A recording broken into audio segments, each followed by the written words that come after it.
ಮನಸ್ಸಿಗೆ ಮುದವನ್ನ ಕೊಡುವಂತಹ ಕಾರ್ಯಕ್ರಮದಲ್ಲಿ ನಾವು ನೀವುಗಳೆಲ್ಲ ಭಾಗವಹಿಸ್ತಾ ಇದ್ದೇವೆ.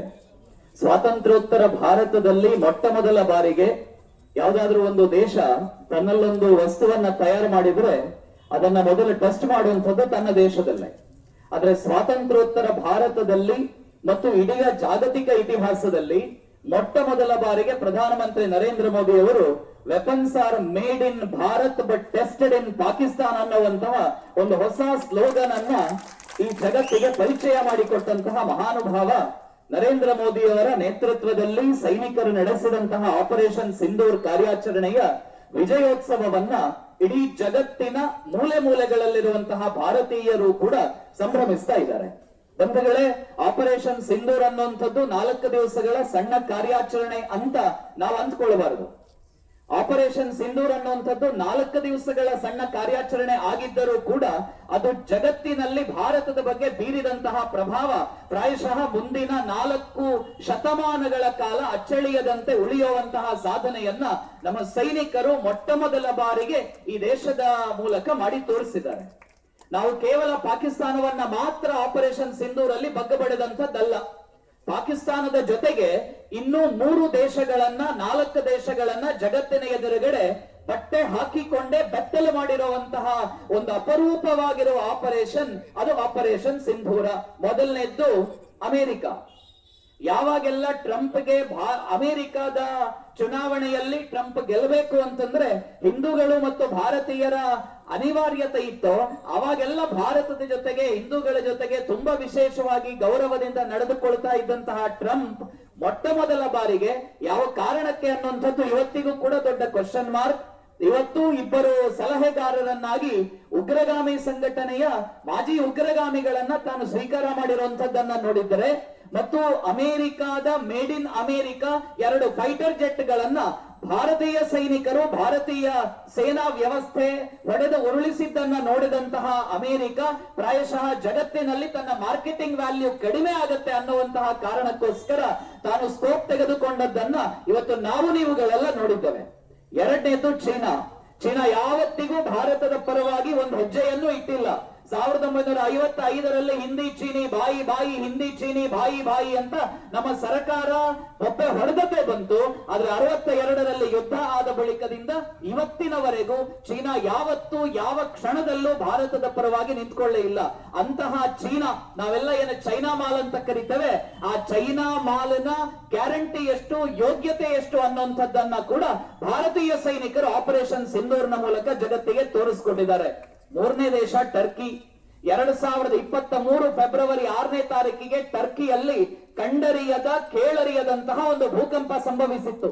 ಇಡೀ ಜಗತ್ತು ಟರ್ಕಿಯ ಪರವಾಗಿ ಧಾವಿಸುವುದಕ್ಕಿಂತ ಮೊದಲು ಟರ್ಕಿಗೆ ಬೇಕಾಗಿರುವಂತಹ ಅನ್ನ ಆಹಾರವನ್ನ ಉಳಿದ ಎಲ್ಲ ವ್ಯವಸ್ಥೆಯನ್ನ ನೋಡಿಕೊಂಡದ್ದು ಭಾರತ ಸರ್ಕಾರ. ಸನ್ಮಾನ್ಯ ಪ್ರಧಾನಮಂತ್ರಿ ನರೇಂದ್ರ ಮೋದಿ ಅವರ ನೇತೃತ್ವದಲ್ಲಿ ಟರ್ಕಿಗೆ ಬೇಕಾಗಿರುವಂತಹ ಎಲ್ಲ ಸವಲತ್ತುಗಳನ್ನ ಕೂಡ ಭಾರತ ನೋಡ್ಕೊಂಡಿತ್ತು. 2.25 ವರ್ಷ ಪೂರ್ಣ ಆಗುವ ಮೊದಲು ಭಾರತದ ಮೇಲೆ ಉಗ್ರರ ದಾಳಿಯಾದಾಗ ಟರ್ಕಿ ಭಾರತಕ್ಕೆ ಉಪಕಾರ ಮಾಡದೇ ಇದ್ರೂ ಚಿಂತೆ ಇರಲಿಲ್ಲ, ಉಪಕಾರ ಸ್ಮರಣೆ ಮಾಡದೇ ಇದ್ರೂ ಚಿಂತೆ ಇರಲಿಲ್ಲ. ಆದ್ರೆ 2.25 ವರ್ಷಗಳ ಹಿಂದೆ ಯಾವ ಭಾರತದ ಸೈನಿಕರ ಸಹಾಯವನ್ನ ತೆಗೆದುಕೊಂಡಿತ್ತೋ, ಯಾವ ಭಾರತದ ವೈದ್ಯರ ಸಹಾಯವನ್ನ ತೆಗೆದುಕೊಂಡಿತ್ತೋ, ಯಾವ ಭಾರತದ ದಾದಿಯರ ಸಹಾಯದಿಂದ ಕಟ್ಟಡದ ಅವಶೇಷಗಳಲ್ಲಿ ಹುದುಗಿ ಹೋಗಿದ್ದಂತಹ ಮಕ್ಕಳೆಲ್ಲ ಜೀವಂತವಾಗಿ ಟರ್ಕಿಯಲ್ಲಿ ಇವತ್ತಿರೋದಕ್ಕೆ ಕಾರಣ ಆಯ್ತು, ಆ ಟರ್ಕಿ ಪಾಕಿಸ್ತಾನದ ಪರವಾಗಿ ಕೆಲಸ ಮಾಡಿತು ಯುದ್ಧ ಬಂದಾಗ. ಬಾಂಗ್ಲಾದೇಶ 1971ರಲ್ಲಿ ಬಾಂಗ್ಲಾ ಅನ್ನುವ ದೇಶದ ಉದಯಕ್ಕೆ ಕಾರಣ ಆದದ್ದೇ ಭಾರತೀಯ ಸೈನಿಕರ ಬಲಿದಾನ, ಭಾರತೀಯ ಸೈನಿಕರ ರಕ್ತ ತರ್ಪಣ. ಭಾರತೀಯ ಸೈನಿಕ ಅನೇಕ ಮಂದಿ ತಾಯಂದಿರು, ಅನೇಕ ಮಂದಿ ಪತ್ನಿಯರು ತಮ್ಮ ಮಗನನ್ನ ಗಂಡನನ್ನ ಕಳೆದುಕೊಂಡ ಪರಿಣಾಮವಾಗಿ 1971ರಲ್ಲಿ ಬಾಂಗ್ಲಾದೇಶದ ಉದಯ ಆಯಿತು. ಇವತ್ತು ಅದೇ ಬಾಂಗ್ಲಾದೇಶ ಯಾವ ಬಾಂಗ್ಲಾದ ಉಳಿವಿಗೋಸ್ಕರ, ಯಾವ ಬಾಂಗ್ಲಾದ ಗೆಲುವಿಗೋಸ್ಕರ, ಯಾವ ಬಾಂಗ್ಲಾದ ಜನ ಚೆನ್ನಾಗಿರಬೇಕು ಅನ್ನೋ ಕಾರಣಕ್ಕೋಸ್ಕರ ತೀರಾ ಇತ್ತೀಚೆಗಿನವರೆಗೂ ಕೂಡ ಭಾರತ ಸರ್ಕಾರ ಸಹಾಯ ಮಾಡಿತ್ತು. ಆ ಬಾಂಗ್ಲಾ ಪಾಕಿಸ್ತಾನದ ಪರವಾಗಿ ನಿಂತ್ಕೊಂಡಿತ್ತು. ಬಂಧುಗಳೇ, ಒಂದು ಸೂಕ್ಷ್ಮ ಆಪರೇಷನ್ ಸಿಂಧೂರ ನಮಗೆ ತೋರಿಸಿಕೊಟ್ಟಿದೆ. ಮುಂದೊಂದು ದಿನ ಭಾರತ ಅನ್ನುವ ಜಗತ್ತಿನ ಏಕಮೇವ ಹಿಂದೂ ರಾಷ್ಟ್ರದ ಮೇಲೆ ಯಾವುದಾದರೊಂದು ದೇಶ ಆಕ್ರಮಣವನ್ನ ಮಾಡಿದಾಗ ಭಾರತದ ಪರವಾಗಿ ನಿಲ್ಲಬಲ್ಲ, ಗಟ್ಟಿಯಿಂದ ನಿಲ್ಲಬಲ್ಲಂತ ಇರುವಂತಹ ದೇಶ ರಷ್ಯಾ ಮತ್ತು ಇಸ್ರೇಲ್ ಬಿಟ್ಟು ಬೇರೆ ಇನ್ನೊಂದಿಲ್ಲ. ಅಕ್ಕಪಕ್ಕದವರು ಯಾರು ನಮ್ಮ ಸಹಾಯಕ್ಕೆ ಬರೋದಕ್ಕೆ ಸಾಧ್ಯ ಇಲ್ಲ.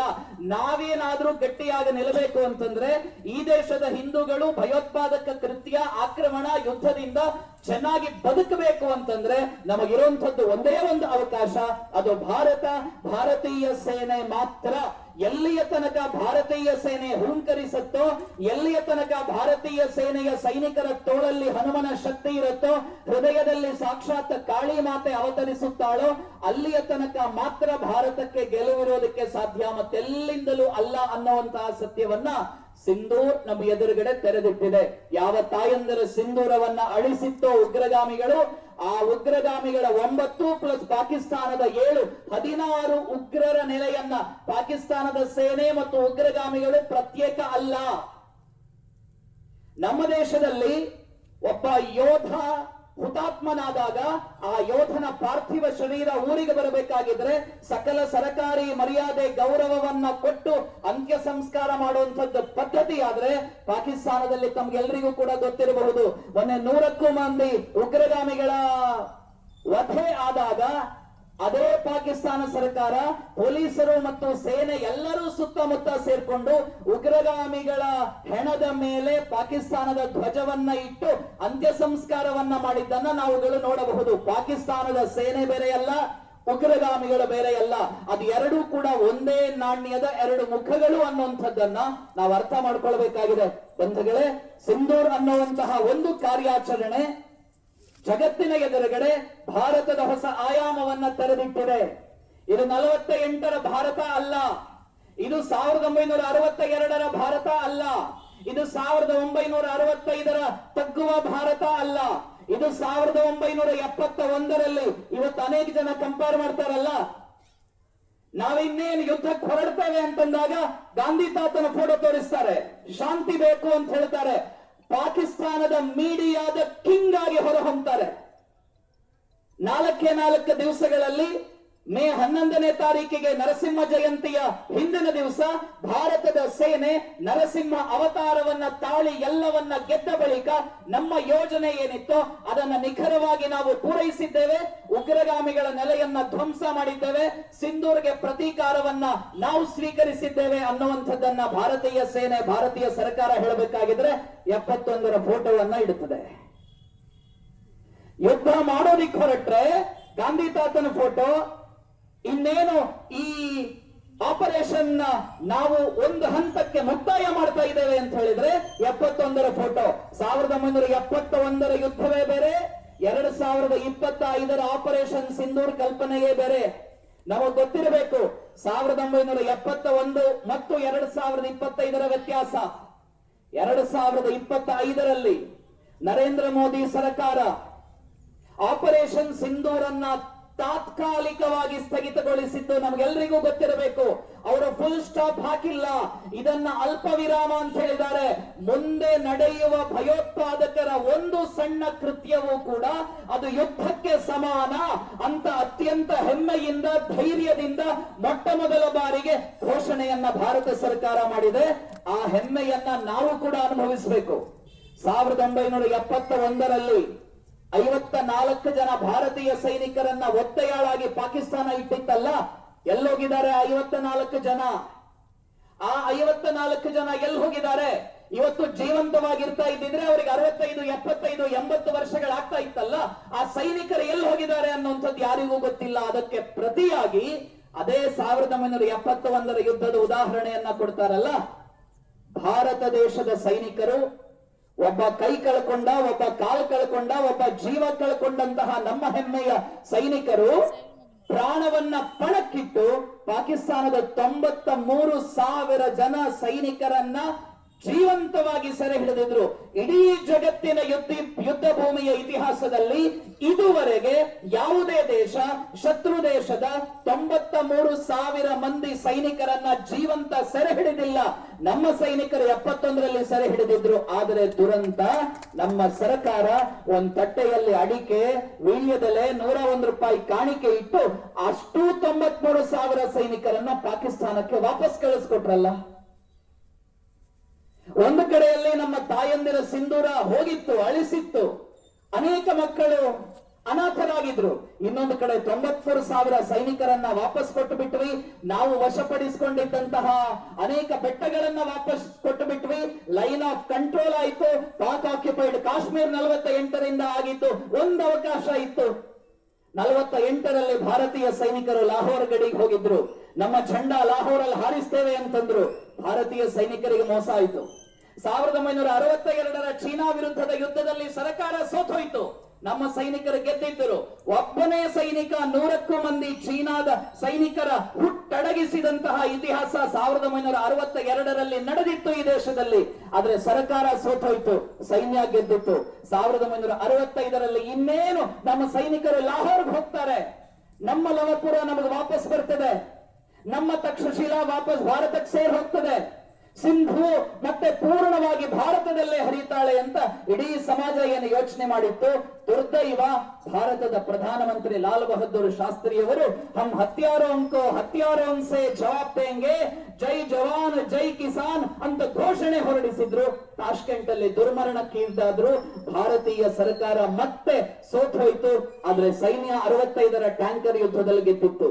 71ರ ಯುದ್ಧ 93,000 ಸೈನಿಕರನ್ನ ಹಾಗೆ ಸುಮ್ಮನೆ ಪಾಕಿಸ್ತಾನಕ್ಕೆ ಕಳಿಸ್ಕೊಟ್ಟಂತಹ ಯುದ್ಧ. ಆದರೆ ಮೊಟ್ಟ ಮೊದಲ ಬಾರಿಗೆ ಭಾರತ ದೇಶದ ಸರ್ಕಾರ ಮತ್ತು ಭಾರತ ದೇಶದ ಸೈನ್ಯ ತನ್ನ ಸಾಮರ್ಥ್ಯ ಏನು ಅನ್ನುವಂಥದ್ದನ್ನ, ನಾವು ಮಲಗಿದರೆ ಮಾತ್ರ ಕುಂಭಕರ್ಣರು, ಎದ್ದು ನಿಂತರೆ ವೀರ ಬಜರಂಗಿಯ ಸಂತಾನ ನಮ್ಮದು ಅನ್ನುವಂಥದ್ದನ್ನ ವಿಶ್ವಕ್ಕೆ ಮೊದಲ ಬಾರಿಗೆ ಭಾರತೀಯ ಸೈನ್ಯ ಮತ್ತು ಸರ್ಕಾರ ತೋರಿಸಿಕೊಟ್ಟದ್ದು 1999ರ ಅಟಲ್ ಬಿಹಾರಿ ವಾಜಪೇಯಿ ಅವರ ನೇತೃತ್ವದಲ್ಲಿ ನಡೆದಂತಹ ಭಾರತೀಯ ಸೈನಿಕರ ಯಶಸ್ವಿ ಆಪರೇಷನ್ ವಿಜಯ್ ಕಾರ್ಗಿಲ್ ಮಹಾಯುದ್ಧದ ಗೆಲುವು. ಆ ಯುದ್ಧದಲ್ಲಿ ಭಾರತ ಪೂರ್ಣವಾಗಿ ಗೆಲುವನ್ನ ಸಾಧಿಸಿತು. ಆದ್ರೆ POK ಮತ್ತೆ ಕನಸಾಯಿತು. LOC ಲೈನ್ ಆಫ್ ಕಂಟ್ರೋಲ್ ಮತ್ತೆ ಕನಸಾಯಿತು. ಸಿಂಧೂ ನದಿ ವಾಪಸ್ ಭಾರತಕ್ಕೆ ಸೇರುವಂತದ್ದು ಮತ್ತೆ ಕನಸಾಯಿತು. ಪಾಕಿಸ್ತಾನ ಪದೇ ಪದೇ ತನ್ನ ಹಳೆ ಚಾಳಿಯನ್ನ ಮುಂದುವರಿಸ್ತಾ ಬಂತು. 2012 ಭಾರತದ ಸೈನಿಕರು ಗಡಿಯಲ್ಲಿ ಪಹರೆ ಕಾಯ್ತಾ ಇದ್ದಾಗ ಒಬ್ಬ ಸೈನಿಕನ ತಲೆಯ ಭಾಗ ಮಾತ್ರ ನಮ್ಮ ಪಹರೆ ಕಾಯ್ತಾ ಇದ್ದ ಸೈನಿಕರಿಗೆ ಸಿಕ್ತು. ಅದನ್ನ ಗುರುತು ಹಿಡಿತಾರೆ. ಭಾರತೀಯ ಸೈನಿಕರ ತಲೆ ಕತ್ತರಿಸಿ ಭಾರತದ ಗಡಿಯ ಒಳಗಡೆ ಪಾಕಿಸ್ತಾನಿಯರು ಬಿಸಾಕಿದ್ದಾರೆ.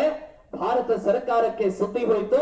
ಭಾರತ ಸರ್ಕಾರ ಪಾಕಿಸ್ತಾನಕ್ಕೆ ಒಂದು ಪ್ರೇಮ ಪತ್ರವನ್ನ ಬರೆಯಿತು.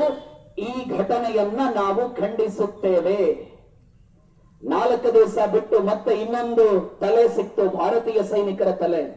ಅವಾಗ ಮತ್ತೆ ಭಾರತೀಯ ಸರ್ಕಾರ ಹೇಳಿತು, ಹಿಂದಿನ ಬಾರಿಯ ಪತ್ರದಲ್ಲಿ ಬರೆದಿದ್ದಕ್ಕಿಂತಲೂ ಉಗ್ರವಾಗಿ ಭಾರತ ಸರ್ಕಾರ ಈ ಬಾರಿ ಖಂಡಿಸುತ್ತದೆ. ಮತ್ತೆ 10 ಜನ ಸೈನಿಕರ ಅವಯವಗಳು ಸಿಕ್ತು. ಅವಾಗ ಮತ್ತೆ ನಮ್ಮ ಸರ್ಕಾರ ಹೇಳಿತು, 9 ಬಾರಿ ನಾನೇನು ಪತ್ರವನ್ನ ಬರೆದಿದ್ದೇನೆ ಅದಕ್ಕಿಂತಲೂ ಜಾಸ್ತಿ ಉಗ್ರವಾಗಿ ನಾವು ಇದನ್ನ ಖಂಡಿಸುತ್ತೇವೆ ಅಂತ ಪ್ರೇಮ ಪತ್ರಗಳನ್ನ ಪದೇ ಪದೇ ಪದೇ ಪದೇ ಬರೀತಾ ಇತ್ತು. ಭಾರತದ ಮೇಲೆ ದಾಳಿ ಆಯಿತು. ಮುಂಬೈ ಅಟ್ಯಾಕ್ ಆಯಿತು. ಭಾರತೀಯ ಸರ್ಕಾರ ಅಮೆರಿಕಾದಲ್ಲಿ ಮಂಡಿ ಊರಿ ದಯವಿಟ್ಟು ಸಹಾಯ ಮಾಡಿ ಅಂತ ಹೇಳಿತು. ನಮ್ಮ ದೇಶದ ಅನೇಕ ಜನ ಸಚಿವರುಗಳು ಒಂದೊಂದು ಪ್ರೆಸ್ ಮೀಟ್ಗೆ ಬರಬೇಕಾಗಿದ್ರೆ ಹೊಸ ಕೋಟ್ಗಳನ್ನ ಧರಿಸಿಕೊಂಡು ಪ್ರೆಸ್ ಮೀಟ್ಗೆ ಬರುವಂತಹ ವ್ಯವಸ್ಥೆಗಳು ನಡೆಯಿತು. ಆ ಅಜ್ಮಲ್ ಕಸಬ್ ಅನ್ನುವ ಉಗ್ರಗಾಮಿಯನ್ನ ಹಿಡಿದಂತಹ ತುಕಾರಾಮ್ ಓಂಬ್ಳೆ ಅನ್ನುವ ಧೀರ ಪೊಲೀಸ್ ಅಧಿಕಾರಿಯ ಕುಟುಂಬ ಏನಾಯಿತು ಅನ್ನುವಂಥದ್ದು ಇವತ್ತಿಗೂ ಗೊತ್ತಿಲ್ಲ. ಆ ತುಕಾರಾಮ್ ಓಂಬ್ಳೆಯ ಮಗಳು ವೈಶಾಲಿಗೆ ತನ್ನ ತಂದೆಯ ನೆನಪು ಎಷ್ಟು ಕಾಡ್ತಾ ಇದೆ ಅನ್ನುವಂಥದ್ದನ್ನ ಸರ್ಕಾರ ಯೋಚನೆ ಮಾಡಲಿಲ್ಲ. ಉಗ್ರಗಾಮಿಯನ್ನ ಅಜ್ಮಲ್ ಕಸಬ್ನನ್ನ ರಾಜಾತಿಥ್ಯದೊಂದಿಗೆ ನಮ್ಮ ಸರ್ಕಾರ ನೋಡ್ಕೊಂಡಿತ್ತು. ಅವನಿಗೆ ಬೇಕಾಗಿದ್ದ ಚಿಕನ್ನು ಇನ್ನೊಂದು ಮತ್ತೊಂದು ಕೊಟ್ಟು 48 ಕೋಟಿ ರೂಪಾಯಿಗಳನ್ನ ಒಬ್ಬ ಉಗ್ರಗಾಮಿಯನ್ನ ಸಾಯಿಸೋದಕ್ಕೆ ನಮ್ಮ ಸರ್ಕಾರ ಯೋಚನೆ ಮಾಡಿತ್ತು. ಆ ಅಜ್ಮಲ್ ಕಸಬ್ನಿಗೆ ಯಾವಾಗ ಗಲ್ಲಾಗುತ್ತೆ, ಯಾವಾಗ ಗಲ್ಲು ಶಿಕ್ಷೆ ಆಗುತ್ತೆ ಅಂತ ಯೋಚನೆ ಮಾಡ್ತಾ ಇದ್ದವಾಗ 2014ರಲ್ಲಿ ಆದಂತಹ ಒಂದು ಬದಲಾವಣೆ ಇಡೀ ದೇಶದಲ್ಲಿ ಭಯೋತ್ಪಾದಕರ ನೆಲೆಯನ್ನ, ಭಯೋತ್ಪಾದಕರ ಷಡ್ಯಂತ್ರವನ್ನ, ಭಯೋತ್ಪಾದಕರ ಆಟಾಟೋಪವನ್ನ ನಿಲ್ಲಿಸುವಂತಹ ಒಂದು ಹೊಸ ಯೋಚನೆಯ ಕಡೆಗೆ, ಹೊಸ ಭಾರತವಾಗಿ ನರೇಂದ್ರ ಮೋದಿಯವರ ನೇತೃತ್ವದಲ್ಲಿ ನರಸಿಂಹ ಭಾರತವಾಗಿ, ಅಜೇಯ ಭಾರತವಾಗಿ ಈ ನಮ್ಮ ಭಾರತ ರೂಪುಗೊಂಡದ್ದನ್ನ ನಾವ್ಯಾರೂ ಕೂಡ ಮರೆಯೋದಕ್ಕೆ ಸಾಧ್ಯ ಇಲ್ಲ. ಆ ಬಳಿಕ ನಡೆದಂತಹ ಒಂದೊಂದು ಉಗ್ರಗಾಮಿಗಳ ದಾಳಿಗೂ ಕೂಡ ನಮ್ಮ ಸೈನಿಕರ ಸೇನಾ ನೆಲೆಯ ಮೇಲೆ ದಾಳಿಯಾದಾಗ ಉರಿ ಸರ್ಜಿಕಲ್ ಸ್ಟ್ರೈಕ್ ಮೂಲಕ ಈ ದೇಶ ತನ್ನ ಸಾಮರ್ಥ್ಯವನ್ನ ತೋರಿಸಿತ್ತು. ನಮ್ಮ ಸೈನಿಕರು ನಮ್ಮ ಸಾಮಾನ್ಯ ನಾಗರಿಕರ ಮೇಲೆ, ಸಿಆರ್ಪಿಎಫ್ ಯೋಧರ ಮೇಲೆ ದಾಳಿಯಾದಾಗ ಬಾಲಾಕೋಟ್ ಏರ್ ಸ್ಟ್ರೈಕ್ ನ ಮೂಲಕ ಭಾರತ ದೇಶ ಏನು ಅನ್ನುವಂಥದ್ದನ್ನ ತೋರಿಸ್ಕೊಟ್ಟಿತ್ತು. ಈ ಜಗತ್ತಿನಲ್ಲಿ ಯಾವುದಾದರೊಂದು ದೇಶದಲ್ಲಿ ತನ್ನ ನೆಲದ ಮೇಲೆ ಆಗುವ ದಾಳಿಗೆ ಪ್ರತೀಕಾರವನ್ನ ಸೈನ್ಯ ತೆಗೆದುಕೊಂಡಾಗ ಪ್ರೂಫ್ ಕೊಡಿ ಅಂತ ಕೇಳುವಂತಹ ದರಿದ್ರ ಮಾನಸಿಕತೆಯ ನೆಲದ ಜನ ಎಲ್ಲಾದ್ರೂ ಇದ್ರೆ ಅದು ನಮ್ಮ ದೇಶದಲ್ಲಿ ಮಾತ್ರ. ಅದು ಈ ದೇಶದ ದುರಂತ. ಇಸ್ರೇಲಿ ಜನ ಪ್ರೂಫ್ ಕೊಡಿ ಅಂತ ಕೇಳೋದಿಲ್ಲ. ಇಸ್ರೇಲಿ ಜನ ಹಮಾಸ್ ಉಗ್ರರ ಮೇಲೆ ದಾಳಿಯನ್ನ ಮಾಡಿದಾಗ ಪ್ರೂಫ್ ಕೊಡಿ ಅಂತ ಹೇಳೋದಿಲ್ಲ. ಇದು ನನ್ನ ನೆಲ ಅಂತ ಹೇಳ್ತದೆ. ಬೆಂಜಮಿನ್ ನೆತನ್ಯಾಹು ಅವರಿಗೆ ಸರ್ಕಾರದಲ್ಲಿ ಪೂರ್ಣ ಬಹುಮತಕ್ಕೆ ಏನಾದ್ರೂ ಒಂದೆರಡು ಮತ ಕಡಿಮೆಯಾದರೆ ವಿರೋಧ ಪಕ್ಷದ ನಾಯಕರು ಹೇಳ್ತಾರೆ, ಇದು ಸರ್ಕಾರ ಅಧಿಕಾರ ಅಲ್ಲ, ಇದು ಇಸ್ರೇಲಿನ ಅಸ್ತಿತ್ವದ ಪ್ರಶ್ನೆ. ಒಂದು ವೇಳೆ ಇಸ್ರೇಲ್ ಅನ್ನ ಬೆಂಜಮಿನ್ ನೆತನ್ಯಾಹು ಗೆಲ್ಲಿಸಿಕೊಡುತ್ತಾರೆಂದರೆ ಬೆಂಜಮಿನ್ ನೆತನ್ಯಾಹು ಪಾರ್ಟಿಯ ಒಬ್ಬನೇ ಒಬ್ಬ ಸಂಸದ ಆಯ್ಕೆಯಾಗಿದ್ದರೂ ಕೂಡ ಇಡೀ ವಿರೋಧ ಪಕ್ಷ ಸರ್ಕಾರದ ಜೊತೆಯಲ್ಲಿ ನಿಲ್ಲುತ್ತದೆ. ನಮ್ಮ ಉದ್ದೇಶ ಇರುವಂತದ್ದು ಒಂದೇ, ಹಮಾಸ್ ಉಗ್ರರ, ಪ್ಯಾಲೆಸ್ತೀನ್ ಉಗ್ರರ ಸರ್ವನಾಶ. ನಮ್ಮ ದೇಶದ ವ್ಯವಸ್ಥೆ, ನಮ್ಮ ದೇಶದ ಪರಿಸ್ಥಿತಿ ನಮ್ಮ ಪಾಕಿಸ್ತಾನ ಅಂತ ಕರೆಯುವಂತಹ ವ್ಯವಸ್ಥೆಯ ಕಡೆಗೆ ನಮ್ಮ ದೇಶ ಹೋಗ್ತಾ ಇದೆ. ನಮ್ಮ ಪಾಕಿಸ್ತಾನದ ಜೊತೆಗೆಲ್ಲ ಮಾತುಕತೆ ಮಾಡೋದಕ್ಕೆ ಕೊಡು ಹುಡುಗಿ ತರುವಂತದ್ದು, ಹುಡುಗನಿಗೆ ಮದುವೆ ಮಾಡಿಸುವಂತಹ ಮಾತುಕತೆ ಅಲ್ಲ ಇದು. ಪ್ರಧಾನಮಂತ್ರಿಗಳು ತುಂಬಾ ಸ್ಪಷ್ಟವಾಗಿ ಹೇಳಿದ್ದಾರೆ, ರಕ್ತ ಮತ್ತು ನೀರು ಜೊತೆಯಾಗಿ ಹರಿಯೋದಕ್ಕೆ ಸಾಧ್ಯ ಇಲ್ಲ. ಟೆರರಿಸಂ ಮತ್ತು ಟ್ರೇಡ್, ಉಗ್ರವಾದ ಮತ್ತು ವ್ಯಾಪಾರ ಜೊತೆಯಾಗಿ ಸಾಗೋದಕ್ಕೆ ಸಾಧ್ಯ ಇಲ್ಲ ಅನ್ನುವಂತಹ ದಿಟ್ಟ ನಿರ್ಣಯವನ್ನ ಪ್ರಾಯಶಃ ನರೇಂದ್ರ ಮೋದಿ ಅವರೊಬ್ಬರಿಂದ ಅಲ್ಲದೆ ಮತ್ತಾರಿಂದಲೂ ಕೂಡ ತೆಗೆದುಕೊಳ್ಳಿಕ್ಕೆ ಸಾಧ್ಯ ಆಗ್ತಾ ಇರಲಿಲ್ಲ. ಆ ಕಾರಣಕ್ಕೋಸ್ಕರ ಇಡೀ ಕೇಂದ್ರ ಸರ್ಕಾರದ ವ್ಯವಸ್ಥೆಯನ್ನ ಒಂದು ದೇಶವಾಗಿ, ದೇಶಭಕ್ತರಾಗಿ ನಾವುಗಳು ಗೌರವಿಸಬೇಕಾಗುತ್ತೆ. ಎರಡನೇ ಅತ್ಯಂತ ಮುಖ್ಯ ಆಯಾಮ, ದಯವಿಟ್ಟು ನಿಮ್ಮ ಮನೆಯಲ್ಲಿರುವಂತಹ ಪುಟಾಣಿ ಮಕ್ಕಳಿಗೆ ಹೇಳಿ ಹೋಗಿ, ಆಪರೇಷನ್ ಸಿಂಧೂರ್ಗಿಂತ ಮೊದಲು ಪ್ಯಾಲೆಸ್ತೀನ್ ಮೇಲೆ ಇಸ್ರೇಲ್ ದಾಳಿ ಮಾಡಿದ್ದಾಗ ಬೆಂಗಳೂರಿನಲ್ಲಿ ವಿ ಆರ್ ವಿತ್ ಪ್ಯಾಲೆಸ್ಟೈನ್ ಅಂತ ಬೋರ್ಡ್ ಅನ್ನು ಹಿಡಿದು ಪ್ರತಿಭಟನೆಗಳಾಯಿತು. ಡೆಲ್ಲಿಯಲ್ಲಿ ಪ್ರತಿಭಟನೆಗಳಾಯಿತು. ಇಸ್ರೇಲಿನ ಯುದ್ಧವನ್ನ ಖಂಡಿಸುತ್ತೇವೆ ಅಂತ ಪ್ರತಿಭಟನೆಗಳಾಯಿತು. ಏಪ್ರಿಲ್ 22ನೇ ತಾರೀಕು ಹಿಂದೂ ನರಮೇಧ ಕಾಶ್ಮೀರದಲ್ಲಿ ನಡೆದಾಗ ಯಾರೆಲ್ಲ ವಿ ಆರ್ ವಿತ್ ಪ್ಯಾಲೆಸ್ಟೈನ್ ಅಂತ ಹೇಳಿದ್ರು ಅದರಲ್ಲಿ ಎಷ್ಟು ಜನ ಬಂದು ವಿ ಆರ್ ವಿತ್ ಹಿಂದೂಸ್ ಅಂತ ಹೇಳಿದ್ರು ನಾವು ಪ್ರಶ್ನೆ ಮಾಡಬೇಕಾಗ್ತದೆ. ಟರ್ಕಿ ಭಾರತದ ವಿರುದ್ಧ ಕೆಲಸ ಮಾಡಿದವಾಗ ನಮ್ಮ ವ್ಯಾಪಾರಿಗಳು ಟರ್ಕಿ ಆಪಲ್ ಅನ್ನ ನಾವು ತೆಗೆದುಕೊಳ್ಳೋದಿಲ್ಲ ಅಂತಂದ್ರು. ಬೆಂಗಳೂರಲ್ಲಿ ಟರ್ಕಿ ಮಾರ್ಬಲ್ಗೆ ನಿಷೇಧವನ್ನ ಮಾಡಿದವಾಗ ಯಾವ ಬಾಲಿವುಡ್ ನಟ ಯಾರನ್ನ ನಮ್ಮ ಮಕ್ಕಳು ಹೀರೋಗಳು ಅಂತ ಯೋಚನೆ ಮಾಡ್ತಾರೋ, ಯಾರ ಫೋಟೋವನ್ನ ನಮ್ಮ ಮಕ್ಕಳು ಡಿಪಿಯಲ್ಲಿ ವಾಟ್ಸ್ಆಪ್ ಅಲ್ಲಿ ಹಾಕ್ತಾರೋ, ಎಷ್ಟು ಜನ ಬಾಲಿವುಡ್ ನ ನಟರು, ಟರ್ಕಿ ಪ್ರೇಮಿ ಬಾಲಿವುಡ್ ನ ನಟರು ಆಪರೇಷನ್ ಸಿಂಧೂರಾಗೆ ಬೆಂಬಲವನ್ನ ಸೂಚಿಸಿದ್ರು. ಯೋಚನೆಯನ್ನ ಮಾಡಿ ಬಂಧುಗಳೇ, ಒಂದು ಸಿನಿಮಾದಲ್ಲಿ ಬರುವಂತಹ ಯೋಧ, IPL ಅಲ್ಲಿ ಬರುವಂತಹ ಒಬ್ಬ ಕ್ರಿಕೆಟಿಗ, ಸಿನಿಮಾದ ನಟ ನಮ್ಮ ಮಕ್ಕಳ ಹೀರೋಗಳಲ್ಲ. ನಮಗ್ ಯಾವಾಗ ಈ ಸೈನಿಕರ ನೆನಪಾಗತ್ತೆ ಅಂತಂದ್ರೆ, ಇನ್ನೊಂದ್ ಸರ್ತಿ ನಾವು ಕಾಶ್ಮೀರಕ್ಕೆ ಹೋದಾಗ ನಮ್ಮ ಪ್ಯಾಂಟ್ ಬಿಚ್ಚಿಸಿ ನಿನ್ನ ಧರ್ಮ ಯಾವುದು ಅಂತ ಕೇಳಿ ಗುಂಡು ಹೊಡೆಯುವವರೆಗೆ ನಮಗೆಲ್ಲರಿಗೂ ಕೂಡ ಈ ಬಾರಿ ಕಪ್ಪು ಯಾರದ್ದು ಅನ್ನುವಂತಹ ಟೆನ್ಷನ್ ಅಷ್ಟೇ ಇರ್ತದೆ. ಹಾಗಾಗಬಾರದು.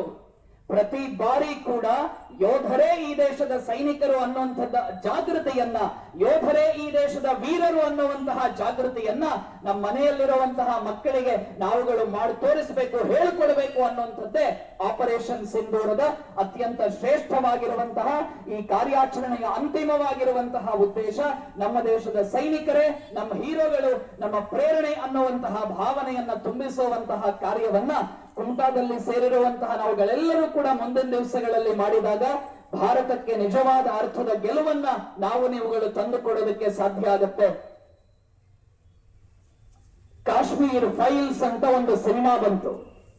ಕಾಶ್ಮೀರದಲ್ಲಿ ಉಗ್ರಗಾಮಿಗಳ ಚಟುವಟಿಕೆ ನಡೆದವಾಗ ತಮಗೆ ಗೊತ್ತಿರಬಹುದು, ಪಹಲ್ಗಾಮ್ನಲ್ಲಿ ಸೈನ್ಯದ ದೃಷ್ಟಿಯಲ್ಲಿ ಅದು ಆ ಹೊತ್ತಿಗೆ 4-6 ದಿವಸಗಳಿಗೆ ಸೈನ್ಯದ ದೃಷ್ಟಿಯಲ್ಲಿ, ಆಡಳಿತ ವ್ಯವಸ್ಥೆಯ ದೃಷ್ಟಿಯಲ್ಲಿ ಪಹಲ್ಗಾಮ್ ಪ್ರವಾಸಿಗರ ನಿಷೇಧಿತ ಪ್ರವೇಶ ಪ್ರದೇಶ ಆಗಿತ್ತು. ಏಪ್ರಿಲ್ 22ನೇ ತಾರೀಕಿನ ಆಸುಪಾಸು ಪ್ರವಾಸಿಗರಿಗೆ ನಿಷೇಧ ಇತ್ತು ಪಹಲ್ಗಾಮ್ನಲ್ಲಿ. ಹಾಗಿದ್ರೆ ಆ ಪ್ರವಾಸಿಗರನ್ನ ಕರೆದುಕೊಂಡು ಹೋಗಿದ್ಯಾರು? ಭಾರತ ಸರ್ಕಾರ ಕರೆದುಕೊಂಡು ಹೋಗಿದ್ದಲ್ಲ. ಕಾಶ್ಮೀರಕ್ಕೆ ಯಾರು ಹೋಗಿದ್ರೋ ಅವರನ್ನ ಕರೆದುಕೊಂಡು ಹೋದವರು ಯಾರಲ್ಲಿಗೆ ಯೋಚನೆ ಮಾಡಿ. ಪ್ಯಾಂಟ್ ಬಿಚ್ಚಿ ಧರ್ಮ ನೋಡಿ ಗುಂಡು ಹೊಡೆದವರು ಯಾರು ಯೋಚನೆ ಮಾಡಿ. ನಮ್ಮ ಅತಿಯಾದ ಒಳ್ಳೆಯತನ, ನಮ್ಮ ಕುಮಟಾದ ಜನರ ಅತಿಯಾದ ಒಳ್ಳೆಯತನ ನಾಳೆಯ ದಿವಸ ಕಾಶ್ಮೀರ್ ಫೈಲ್ಸ್ ನಿಂದ ಕುಮಟಾ ಫೈಲ್ಸ್ ಆಗಬಾರದು ಅಂತಿದ್ದರೆ, ಕಾಶ್ಮೀರ್ ಫೈಲ್ಸ್ ಇಂದ Kumta files, Sirsi files, Yellapur files, Karwar files, the Honnavar story ಅನ್ನುವಂತಹ ಸಿನಿಮಾಗಳನ್ನ ಇನ್ನಾರೋ ಒಬ್ಬ ತೆಗೆಯಬಾರದು, ಚಿತ್ರೀಕರಣ ನಡೆಸಬಾರದು ಅಂತಹ ಪರಿಸ್ಥಿತಿ ಮುಂದಿನ ದಿವಸಗಳಲ್ಲಿ ನಮ್ಮೂರಲ್ಲಿ ಬರಬಾರದು ಅಂತಾದ್ರೆ ನಮ್ಮ ಅತಿಯಾದ ಒಳ್ಳೆಯತನವನ್ನ ಸ್ವಲ್ಪ ನಿಯಂತ್ರಣದಲ್ಲಿಟ್ಕೊಳ್ಳೋಣ.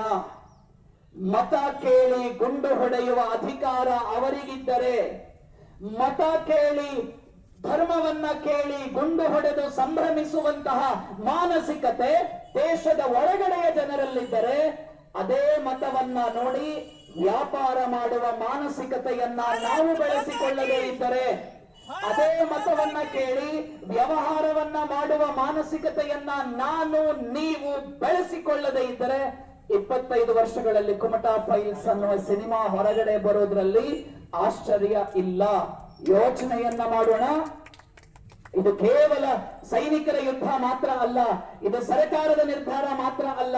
ಮಾನ್ಯ ಸಂಸದರು ಹೇಳಿದಂತೆ ಇದು ಇಡೀ ದೇಶದ 140 ಕೋಟಿ ಜನ ದೇಶಭಕ್ತರು ಯಾರಿದ್ದಾರೆ, ದೇಶವನ್ನ ತಾಯಿ ಎಂದು ಪ್ರೀತಿಸುವವರು ಯಾರಿದ್ದಾರೆ, ಅವರೆಲ್ಲರೂ ಕೂಡ ಜೊತೆಯಾಗಿ ಸಂಕಲ್ಪವನ್ನ ಮಾಡಬೇಕಾದಂತಹ, ಯೋಜನೆಯನ್ನ ಮಾಡಬೇಕಾಗಿರುವಂತಹ ಅವಕಾಶವನ್ನ ಆಪರೇಷನ್ ಸಿಂಧೂರದ ಮೂಲಕ ನಮ್ಮ ಸೈನ್ಯ ನಮಗೆ ಕೊಟ್ಟಿದೆ.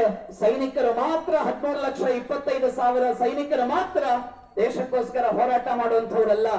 ಗಡಿಯ ಒಳಗಡೆ ಇರುವ ನಾವು ಸೈನಿಕರೇ, ಗಡಿಯ ಒಳಗಡೆ ಇರುವ ನಾವು ಸೈನಿಕರೇ. ನಮ್ಮ ಕೈಯಲ್ಲಿ ಬಂದೂಕಿಲ್ಲ, ಆದ್ರೆ ಹೃದಯದಲ್ಲಿ ದೇಶಭಕ್ತಿಯ ಭಾವನೆ ಇದೆಯಲ್ಲ, ಆ ದೇಶಭಕ್ತಿಯ ಮೂಲಕ ಪ್ರತಿಯೊಬ್ಬನೂ ಕೂಡ ಭಾರತೀಯ ಸೈನಿಕನೇ ಅನ್ನುವಂತಹ ಒಂದು ಯೋಚನೆಯನ್ನ ನಾವು ನೀವುಗಳೆಲ್ಲರೂ ಕೂಡ ಮಾಡ್ತಾ ಈ ದೇಶವನ್ನ ಮುಂದಿನ ದಿವಸಗಳಲ್ಲಿ ಮತ್ತೊಮ್ಮೆ ಸಮರ್ಥವಾಗಿರುವ ರಾಷ್ಟ್ರವನ್ನಾಗಿ ಮಾಡುವ ದಿಕ್ಕಿನ ಕಡೆಗೆ ಭಾರತ ಹೆಜ್ಜೆಯನ್ನ ಹಾಕಿದೆ. ಕ್ಯಾನ್ಸರ್ ಕಾಯಿಲೆಯಿಂದ ಬಳಲುತ್ತಾ ಇದ್ದರು, ಮೂಗಿಗೆ ವೈರ್ಗಳನ್ನ ಸಿಕ್ಕಿಸಿಕೊಂಡಿದ್ದರು, ಕೊನೆ ಕ್ಷಣದಲ್ಲೂ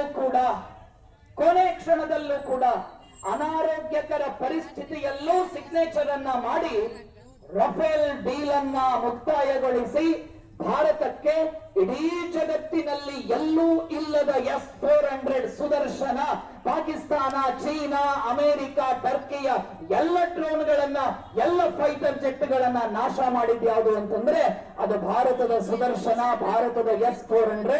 ಆ S-400 ರಷ್ಯಾದಲ್ಲಿ ಫೇಲ್ ಆಯಿತು. ಆದ್ರೆ ಭಾರತದ DRDOದ ವಿಜ್ಞಾನಿಗಳು ಮತ್ತು ತಂತ್ರಜ್ಞಾನಿಗಳು ಸೇರಿ ಸುದರ್ಶನವನ್ನ ಯಶಸ್ವಿ ಮಾಡಿಬಿಟ್ರು.